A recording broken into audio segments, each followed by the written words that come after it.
From AIT Studios in Abuja, Nigeria, this is the O&M Late Show with Obiora Ilo and Mamode Akuga. Hello and welcome. It's the Tuesday night edition of the O&M Late Show. My name is Mamode Akuga, and quite a lot is happening in Nigeria, and it's just a few days before the presidential election. So have you made up your mind yet who you're going to vote for?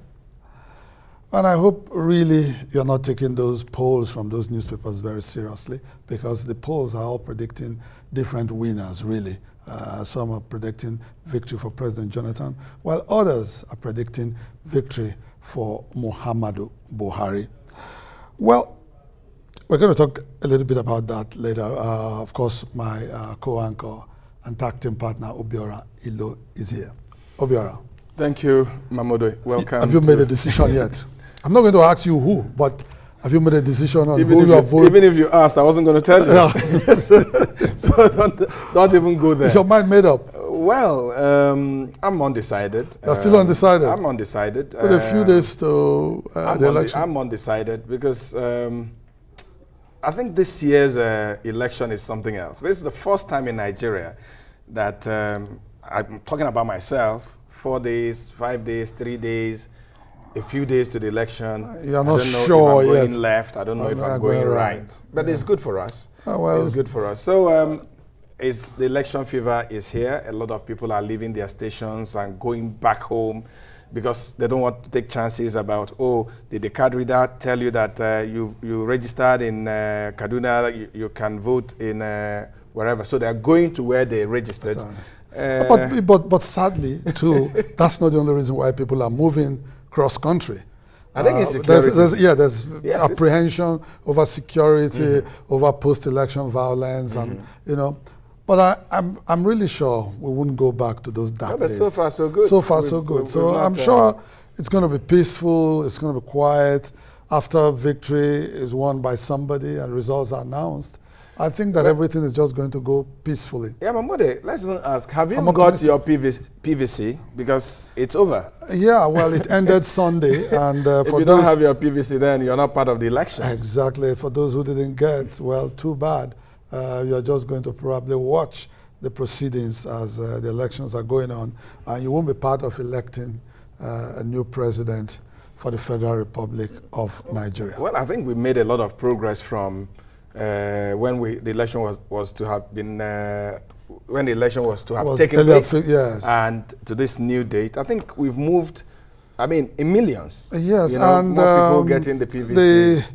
Yes, and also INEC has been really saved some major embarrassment because we saw much later on that they were really not prepared. They were still contending with printing of the necessary election materials. But I think this last 6 weeks has given them some relief, and they've been able to cover those loopholes where they would have been embarrassed. So I think by and large, the way a lot of people saw the postponement has been very terrible for our democracy, coupled with the fact that major successes have been recorded against Boko Haram. I think at the end of the day, the postponement may not have been too bad after all. Yeah, I think so too. May not have been too bad. I think so too. Let me join Mamode in saying, forget the polls. They are just political polls. I don't think we've seen anything scientific as we go towards the election. Yeah. So still make your decision based on who you think will do the best for Nigeria. Forget the polls. The polls are all sponsored polls. And I'm glad in a lot of newspapers we saw on Sunday, they put sponsored. Yes, and some even go ahead to tell you it's from this movement. Well, tonight we have a very special guest in the studio. He's been governor for, I can't remember whether it was 8 years now or more than 8 years. 8 years. There were so many hiccups. He won, someone took the mandate, he came, he was impeached. So many things happened. But he's a man who has the highest level of respect for rule of law. Oh, yes. And he got his mandate back. Yes. Through the courts, the man rule is of a law. study in perseverance, yes. A study in the Nigerian parlance, never say die. Yeah. His mandate was taken a couple of times, yes. But he got it back a couple of times. Not violently. Not violently. But through the law courts, You which is something that speaks well for the growth of our democracy. Back in state, it's called Okute the Rock. Okay. We are talking about the one and only Governor. Peter Obi. Peter Obi. Well, I'm sure our cameras are showing Governor Obi seated and waiting to join us in a couple of minutes. Yes. We also today will be talking. Yes, Obiora, you know, a few days ago, Sunday to be precise, was World Water Day. Yeah, that's true. Yes, and for me, quite a lot to talk about water because, you know, water represents life. It brings life. Without water, really, like the old fella song, you know, says, you know, water, you don't get any me.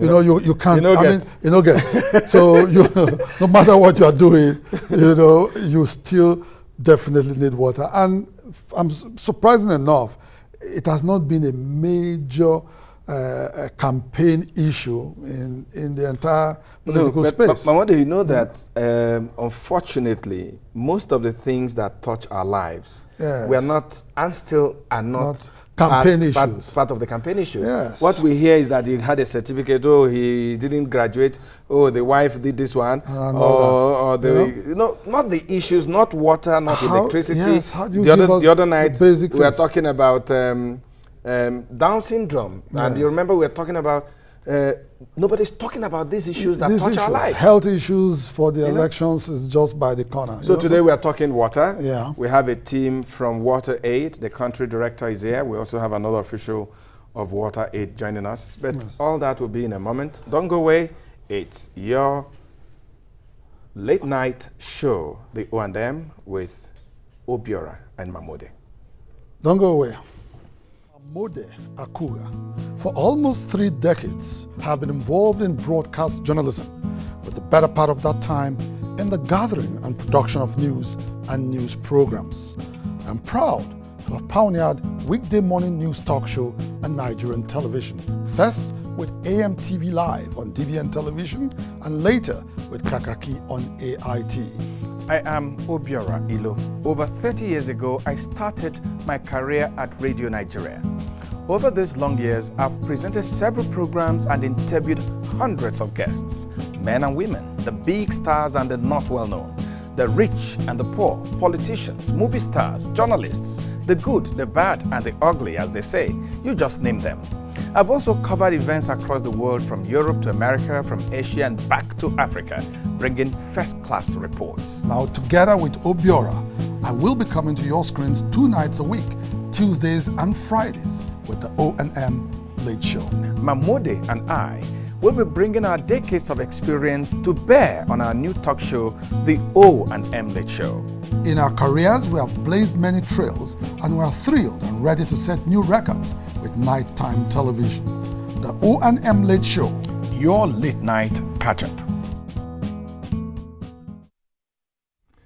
Is your show, the O&M Late Show. And tonight, we did tell you when we started that we have a special guest. What I was saying, I didn't know whether he spent 8 years or 9 years. I think you know, there were too many hiccups in between. But he just stayed there and said no. Yes. And he did it following rule of law, following our democratic principles, and served due process and served out his tenure. Yes. A pleasure to welcome the former governor of Anambra State, the man they call the Rock, His Excellency Peter Obi is joining us now. Your Excellency, you're welcome. Good to see you. Excellency, good to see you. Please. Yes.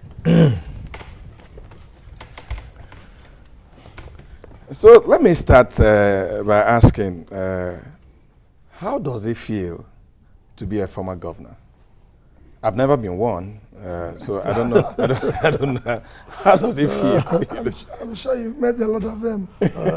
So, normal, same thing. Like you wake up normal? Yeah, everything is the same thing. It depends actually how do I say it, whether you allow the office to change you in terms of how you live, your behavior, your timing and everything, or you were like maintaining the same, style or behavior while you're in office? Well, I met a former governor once who told me that, right after the handover, he took off, he traveled out of the country, came back after 2 weeks. And the first day he slept in his house, woke up the next morning about 9 o'clock, checked his phone, no calls yet, and he thought probably the signal was out. He used his second phone to call his phone, and it was working all right. But the calls had drastically reduced.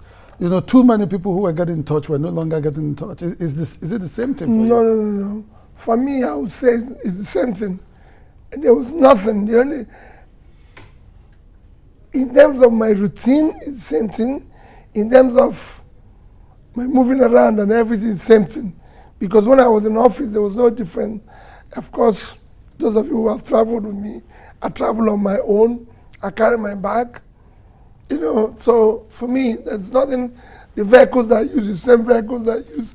The life where I live is the same where I live. So did you feel those who call me, and the ones calling me. Are still the same. Were you lonely? Did you feel lonely? No, because like I said before, let me just give an example. I've never, as a governor, never traveled out of this country with anybody. People know I don't travel first class. So the class I travel is what I still travel today.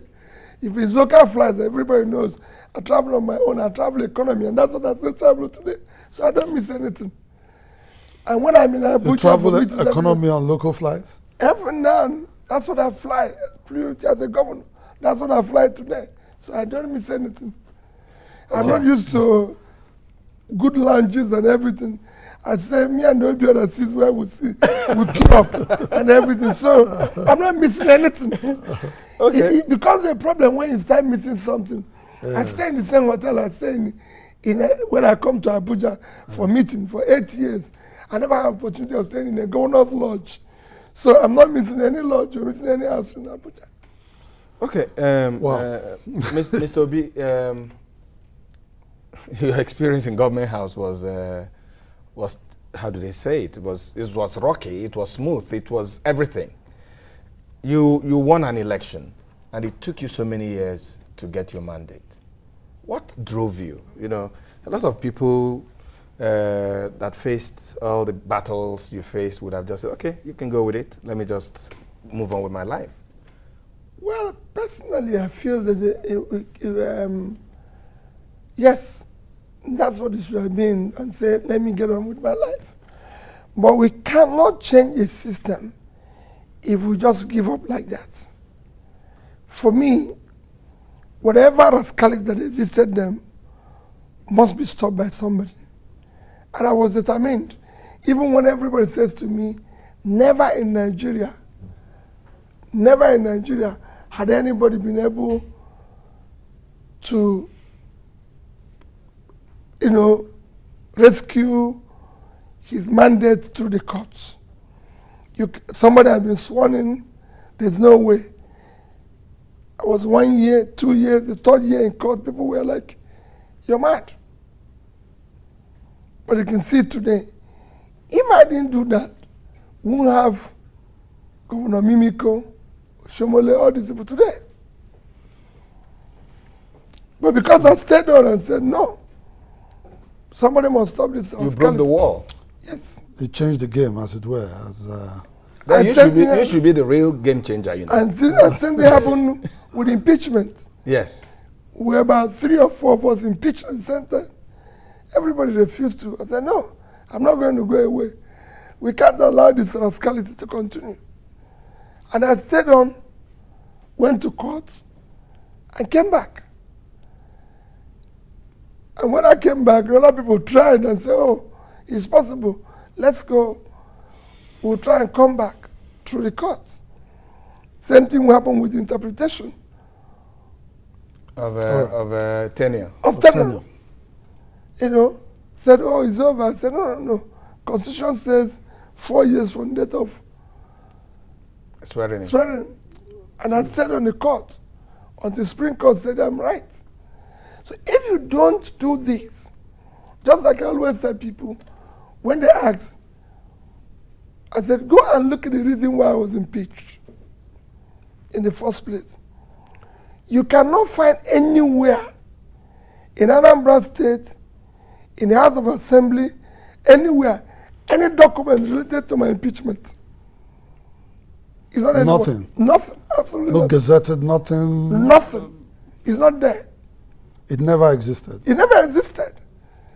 Because if you read the first two reasons for my impeachment, it was ridiculous. In 2004, Anambra State Government House was burnt. So was the Governor's Lodge.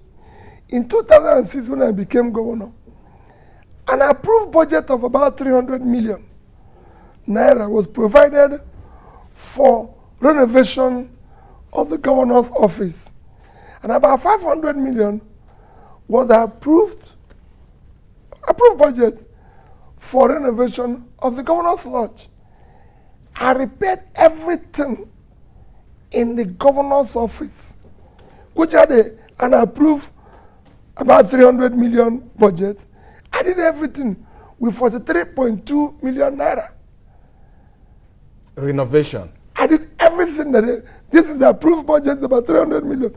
Everything I did with 43.2 million. In the two buildings. No, in one. In one. In the governor's The one they had budgeted 500, about 500, I did with 81. 81. Yes, and they said I didn't do it through due process. The reason is that if I wanted the contract, and I said, no, we don't have money, we have to buy these materials. I know where these materials Direct labor. I know where these materials are being sold. So where are we going to give more somebody money to come out? So I bought it myself and did it. And that was the reason they were impeaching you. So they'll keep running around. The panel refused to see me. When I now replied the panel and put out what I'm saying down in writing, the panel said, no, they can't go on. So they went on recess. They said they're taking 2 weeks break. I said, okay, when you come back. The next day I said, they said I'm impeached due to the panel report. Why did I say that?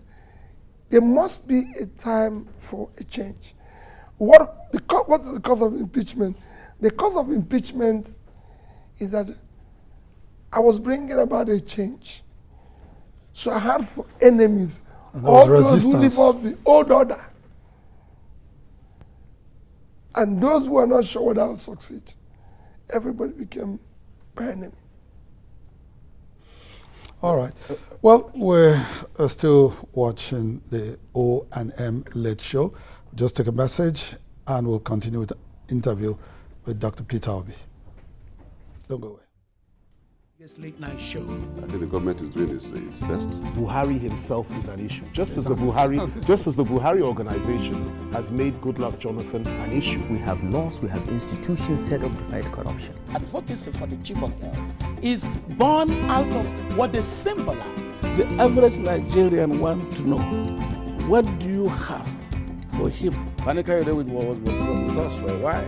What happened? I think he came on a journey and discovered that we were too transparent for him. A banking license was cancelled in 1 day, an airline license was cancelled in 1 day. When I was retrenched, it became worse. Sometimes to even find food to give to the children was hell.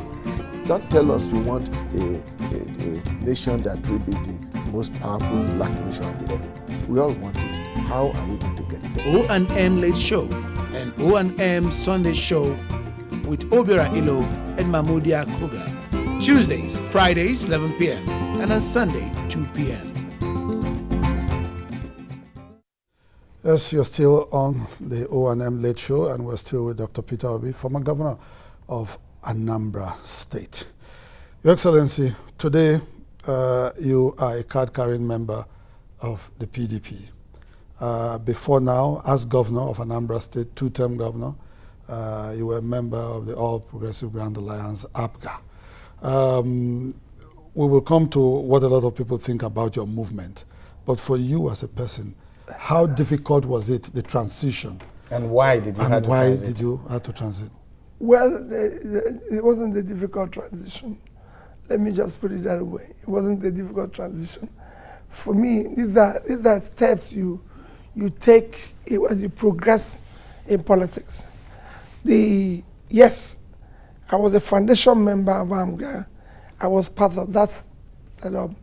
And like I did mention to them, I started my journey as a governor with this party. I'm going to end it and hand over to an AMGA person. Then think about the next step. You know, for me, whatever I needed to do in the state, I believe I did. At least whenever people say to me, what did you achieve as a governor? What I tell them is that go and ask the people of Anambra State how they feel. But if you want me to mention a few, I always say to them, one, I brought order and civility in governance. You can ask anybody. Anambra was peaceful for the first time throughout the time I was there. Two, I was able to do something in education. Anambra was number 24 and 25 when I came in WaterAid and NECO. By the time I left, we were already first for 3 consecutive years.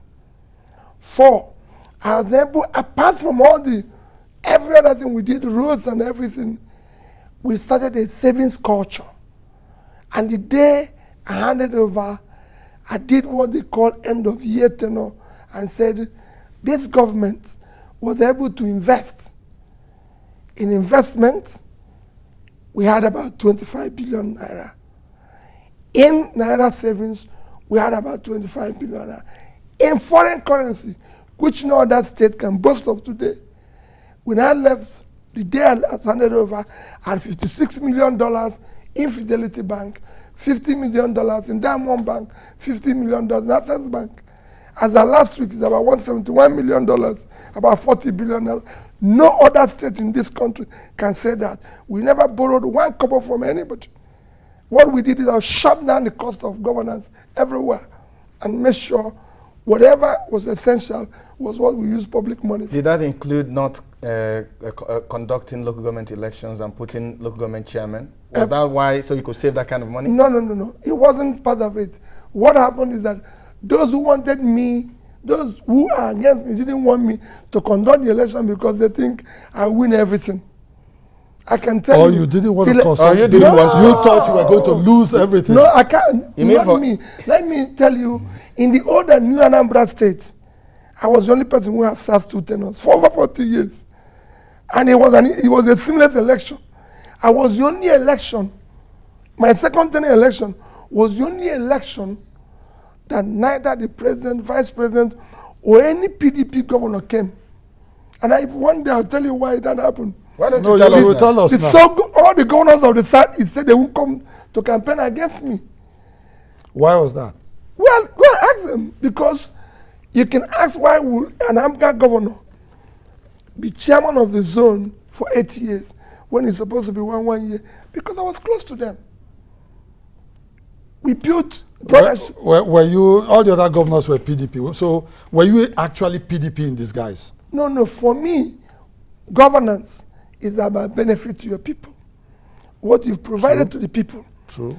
I can easily say today, Anambra has the best road network in Nigeria. You can go and drive. So anything I tell you, like I said, in education, we took it from 24. We were about, Oyo was 24, and we were 25. Today we are number 1, they're still 24. Okay. Is it clear? And I can tell you all this. In MDG, in every other way, we took it from here to here. It's clear. You can define it, you can see Let's go talk politics, a little politics. You know, you left, you kept your promise, you served as ABGA governor for 8 years, you handed over to an ABGA governor. Just weeks after, months after, you parted ways with your predecessor. We started seeing things in the papers. No. Don't mind what people write in the papers and including documentaries, even on documentaries where they said Peter Obi, the inconsistency of a man. No, because they know that if I come there and campaign, it will be disastrous. So that one is campaign. It's not. So what led to the fallout with your predecessor? No, I don't have any issue. Let me tell you, people don't even know my relationship within me and the governor. Would you mind sharing it with us? See, the person who is governor today, as chairman of a bank, I promoted him from GM to ED. And of course, you can say that his election is my third term. I was a governor at 43. No other person in Anambra State from NCF became a governor under the age of 55. How will a man what you have at 43, you interview people, why will you fall about with people who are doing it as in old age?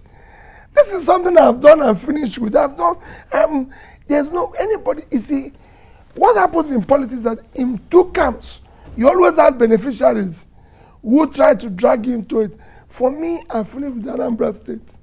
Does the governor have an issue with you? I think you're playing. No way. You're playing politics with. No way. I can tell you if you want now, call him now. He can't have an issue with me. I can call him and call his people now and say, "Oh well, listen," and that's it. No issue. There's no issue. But what about this issue that people in Anambra, APGA people are promoting this because it's on television and it's in the papers and everything, and they accuse you of betraying the legacy of the Ikemba. No. They don't know. They made so much effort to help you. They don't even know the legacy of the Ikemba. The legacy of the Ikemba is that the interest of the Igbo man should be protected at the center. That is his legacy. Go and read what I said. That's why when he came back from Ivory Coast, he joined MPN. It was when he thought that we were not being protected at center. That was one of the reasons for promotion of APGA. So are you on the Juku part by coming to PDP 1 minute, now? I'm explaining to you. Yes. I'm explaining to you. Peter Obi, introduced Jonathan and Ojukwu.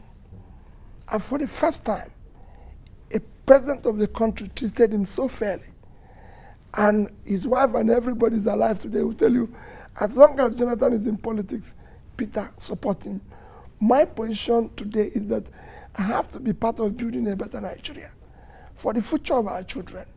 That is where I am. I have nothing to do there. I've set up the standard there. It is there for people to follow. I don't need to go back there.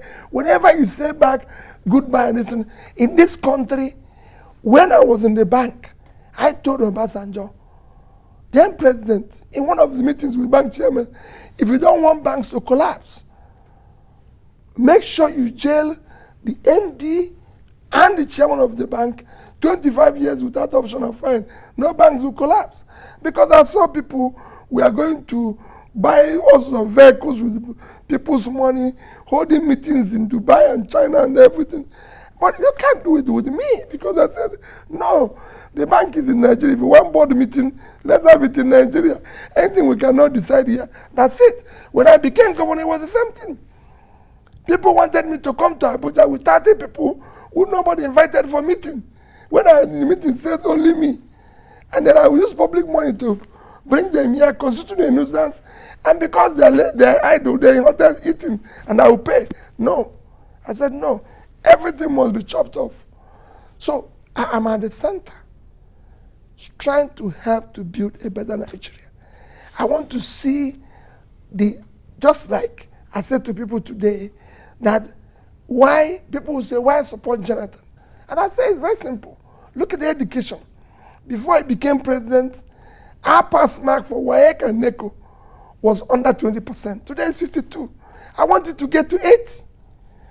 And there's other improvements like that. Today we can say we're seeing rail. The roads are, so let us join here. What will I be doing in the state, for example? So when people come and say, oh, you had this, you had this. No. It's like they're saying, I have issue with the chairman. I've had it in the past. People say, I had issue with the bank where I left. They say me and the chairman is not, until one day I told somebody, you realize I'm actually the highest shareholder in that bank. So that man, I need him to make profit for my bank. I want the governor to serve well and serve the people of the state. He's like a son. You want him to grow bigger. So what are you going to do? What are you missing there? Okay, Mr. Obi. You are supporting the president today. Yes. Some people say you've been promised a very high office, and that is why you're following the president everywhere he goes, so that you can get this position when he wins election. They always tell you they've been promised the high office. But your name came up when they were trying to get an aviation minister from Anambra. Your name came up. There's nothing they will not tell you. My brother, I was the youngest chairman of a bank in this country. Were you younger than Ojekalu when he was chairman of Cooperative Bank? No. Let me finish. He was appointed. Okay. I'm telling you about those who invested by investment. Yes. By equity. And I was, at the time, I was the only director in 3 banks. CBN only allows 1. I was in 3 by my own investment. Not that one governor said it's going to be by my own investment. That means, Misilo, as a young man, I probably have made been a bit successful. I became governor. I went on my own to go and contest the election. You know the background. Nobody sponsored you. Nobody. You remember? I remember. I came. You were your own godfather. I said, I'm not happy with what is happening here. I became governor. I finished that. One day, if we had time, I'll tell you how a lecturer, a professor at University of Kellogg, taught, kind of made me to go into politics. Because he told me, he said, Peter, staying with you, you should be part of building public life, not building private wealth. One day, I'll tell you the full story. And I got involved with it. And I'm happy. So for me, it's not about promise of an office. It is about seeing somebody who is genuine. I say it any day, President General, that means well for this country. People might say he's made a mistake here, but I can tell you, in 4 years of his being president, no other president has been able to achieve what he has achieved in 4 years. A lot of Nigerians can't see it. No. Can't see the achievements. You know why? Because it's doing the same thing I did. It's bringing a change. When you bring a change, you have for enemies all those who are living the old order. Let me tell you a few of the achievements. Please go ahead. That is, let's look at the issue of the economy. Because people will quarrel with the economy, always. Between 2011 and 2013, over 80% of the quoted company doubled both in size and in profits. You can go and check your records. It was the highest growth for the country. We moved from being in production, for example, manufacturing. We moved from being a net importer of cement, producing about 16.9 metric tons, to being a net exporter, 39.6. Sugar, today, they used to be, has gotten about 100 billion support. If you go to auto industry, palm was collapsed. Nobody had any picture of palm. Anambra, Vaughan, today they're all up and running. And you have even new ones like Nissan and Innocent. Innocent, I laid the foundation of Innocent. Today, Innocent is employing over 10,000. The cars are functional and moving. The last time I saw train in this country was in 1983 as a student in University of Nigeria in Nsukka. I used train in December from Port Harcourt to Enugu. I'm somebody who drives around. Everybody knows. If you go to my background as a student, I drive everywhere, where has anybody to go? I usually travel from Onitsha to Lagos by road. I don't fly. But in the past 15 years, the only way I've been going to Lagos is by flying. The reason why I used to drive when I was a private businessman and a banker, is that whenever I'm driving, if I see where there's concentration of people, I will sit down and interview them and know whether I will set up an office and a bank branch there. So if I move by air, I will see them. But I stopped that because of the bad roads. The other day I decided to go from Abuja. I drove from here, about Lokoja. You could see the difference. I got to Onitsha. I drove Onitsha to Benin, Benin to Ore to Shagamu, Shagamu to Lagos. You could see the difference.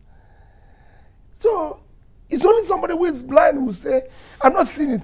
Look at our airports. They were building Molaman airports when they were building Heathrow Terminal 3. I was there, I saw Heathrow Terminal 4, Heathrow Terminal 5. Nobody even repented, just repenting. Muhammad Mohammed Airport for one day until Jonathan came. The entire airport changed. Today, Nigeria is building 5 international terminals. No other country in the world is doing that. Enugu, Port Harcourt, Lagos, Abuja, and Kano. But these projects are taking forever anyway. No, forever. No, they're going on well. Go and see. I just flew out of the Port Harcourt airport 2 days ago. No, that project has been done forever. No, it's not overnight. Now they don't build terminal in the airport. That's the problem with Nigeria. Look at power.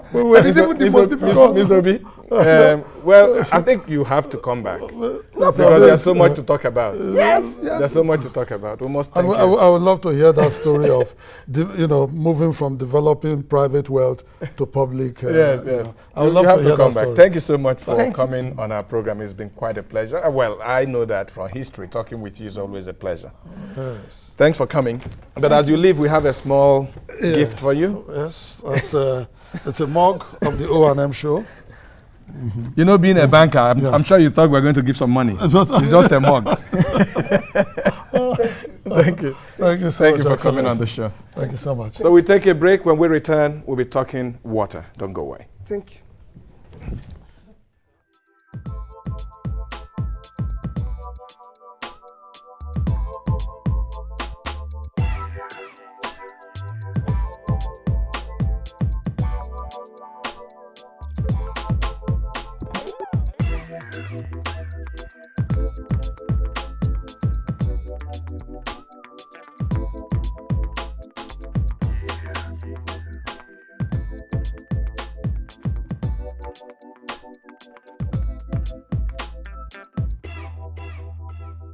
Are you watching Nigeria's biggest late night show? I think the government is doing its best. Buhari himself is an issue. Just as the Buhari organization has made Goodluck Jonathan an issue. We have laws, we have institutions set up to fight corruption. Advocacy for the cheaper health is born out of what they symbolize. The average Nigerian wants to know, what do you have for him? Fani Kayode was with us for a while.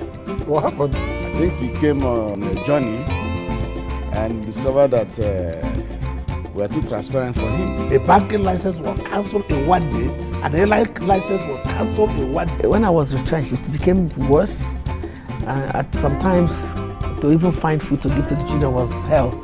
Don't tell us you want a nation that will be the most powerful black nation on the earth. We all want it. How are we going to get it? O&M Late Show and O&M Sunday Show with Obiora Ilo and Mamudia Koga. Tuesdays, Fridays, 11 p.m. and on Sunday, 2 p.m. Are you watching?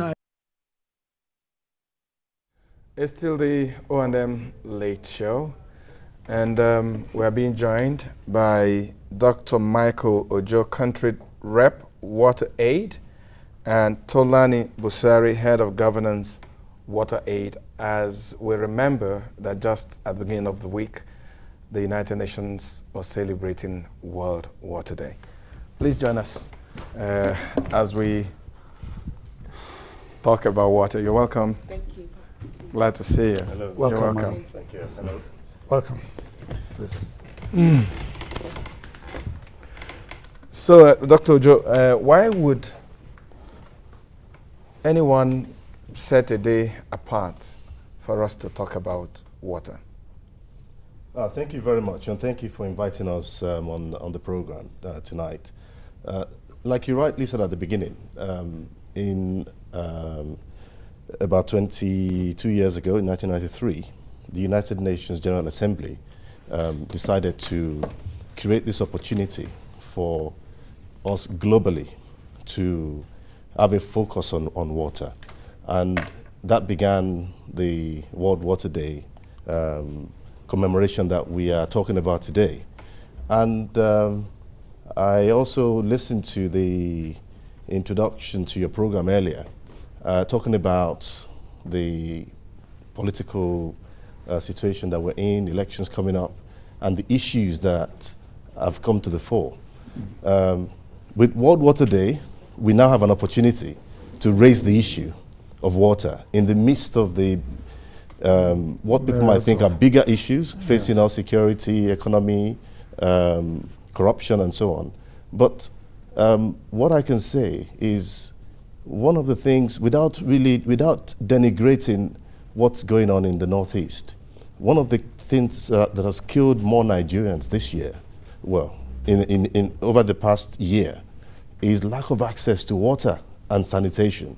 And so this is a really big issue for us. And World Water Day gives us an opportunity to focus on this issue, to look back on what we've been able to achieve, and also to think about how we move this situation forward. We live in a country now where 60 million, over 60 million of us do not have access to safe water. This is a scandal. It's not something that we should be dealing with as a country at this stage in our development. We've made some progress, but the progress has been really slow, and it has not kept pace with the population growth that we've experienced. So there's a real need for us as a country to understand that lack of access to water is costing us as a nation. It's costing us economically.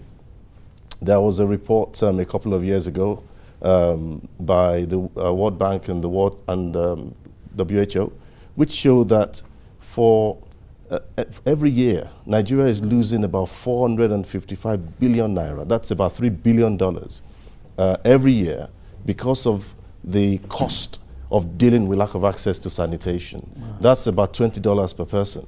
Wow. And if we think about what that means in terms of getting a return on our investment in this sector, then we can see that we are missing a trick as a country.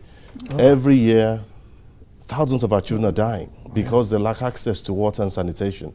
So it is important that we take the opportunity of World Water Day to focus on this issue and to really make sure that our government, national, state, local are focusing on this issue as a key determinant of our development as a country. Tolani, people in government say Nigeria is making wonderful progress. When I think about water, I don't join them in that submission that we're making progress. As a growing child, we had access to potable water. The taps, you could just turn them on, and there was water everywhere. The school I went to, public water supply.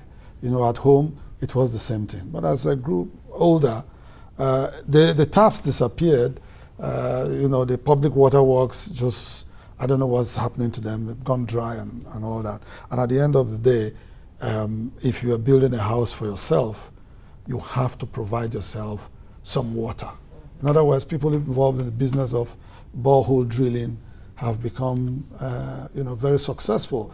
But how safe is that, water from the borehole? Because you just, regardless of your location, you just build here, you drill straight, and and that's the water you're using at home for everything, even drinking. That's the reality of our time, the reality that we live in currently in Nigeria. And the taps didn't disappear. They just don't have water. Oh well, they're still there, but they've become dry. They dried up. Yes. And that's what we talk about all the time. That it's not about, now we have 64% of Nigerians having access to water. or 28% having access to sanitation. It's about the people that are left behind. It's about the over 60 million Nigerians that do not have water. It's about the over the 100 million Nigerians that do not have sanitation. What do we call sanitation? Basic toilets in their houses. Yeah. People that have woken up today and did not have a toilet to go to use. Those are things that you and I take for granted.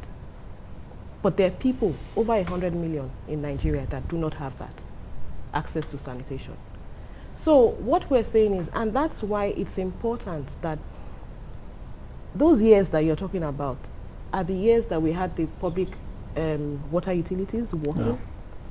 Now a lot of them cannot even sustain themselves.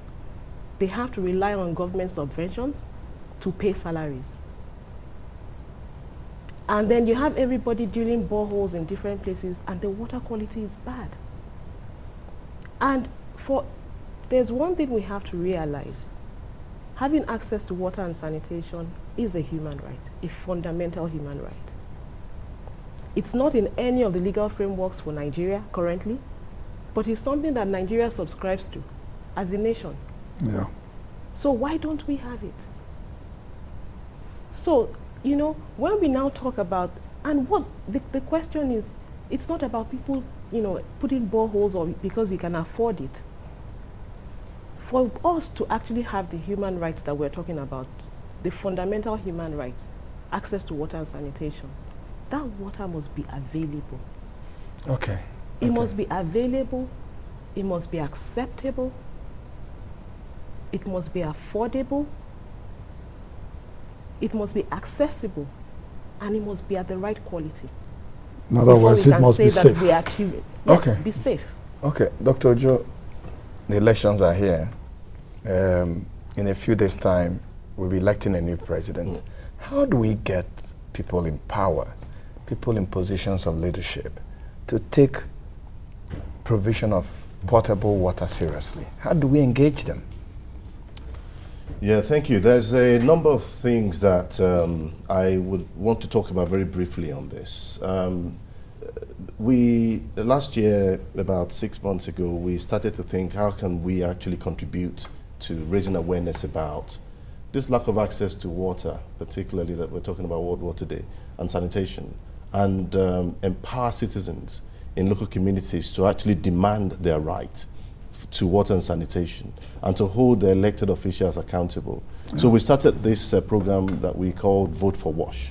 Now, Vote for Wash has been going on. It's been really well supported by media colleagues and local communities and community-based organizations in the states that we work in, to raise awareness at that level, so that people who are putting themselves forward in this cycle of election can have those questions put to them and really try and elicit a response, a pledge, you know, a decision about what they're going to do, so that after that, we can then hold them to account.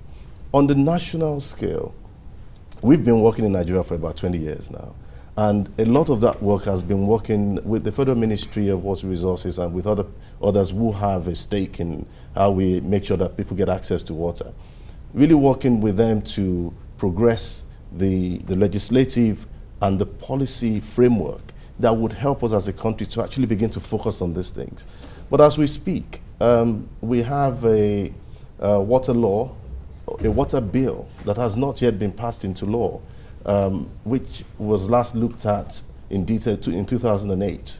The water law that we are relying on as a country currently was from, I think, Decree 101 in 1993, which was converted to the Water Resources Act in 2004. What I'm saying is, the fundamentals that we need to put in place, like having an up-to-date legal framework that really makes clear what the responsibilities of everybody within the sector and other complementary sectors are, so that we know where accountability lies. And then that would help us to drive the investment that needs to go in. You know, people might want to come in and invest in Nigeria, but if there is no framework for them to work with, it's very difficult. You know, so before you could get the massive levels of investment that you had in the telecom sector and in the energy sector, there had to be serious regulatory and policy updates and frameworks put in place. That is where you get the kind of security that foreign investors will be looking for. And so there are a number of things that need to drive that, having the framework in place. That then helps us to drive the finance that we need. When I spoke earlier, and also following up from what Tolani has said, we say there's been some progress. And you're right to point out, most of the water that is available today is actually from people digging their boreholes. The utilities have collapsed. Many of them are not even delivering up to 20% or 30% of their installed capacity. And the installed capacity is only a fraction of the towns that they're supposed to serve. But there's a lot of investment. Let me jump in quickly. How expensive is it to provide water? I mean, in cities and urban areas, how expensive?